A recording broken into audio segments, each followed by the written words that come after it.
আল্লাহ মালাকুল মাউত কে বলবেন, মালাকুল মাউত কি অবস্থা? বলবে সব শেষ। মাইয়াব্বা, কে বাকি?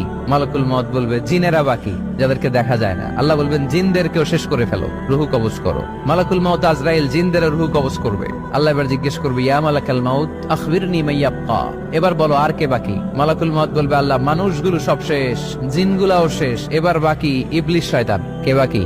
ইবলিসরেও শেষ করো, ইবলিসও শেষ। আল্লাহ আবার জিজ্ঞেস করবেন, ইয়া মালাকাল মাউতি মাইয়াব্বা, আর কে বেঁচে আছে বলো? মালাকুল মাউত বলবে, আল্লাহ আপনার কথা অনুযায়ী পৃথিবীর সব মানুষের রুহু কবজ করলাম, সব জিনদের রুহু কবজ করলাম, ইবলিসের রুহু কবজ করলাম, এখন আছে শুধু ফেরেশতা। আছে কারা?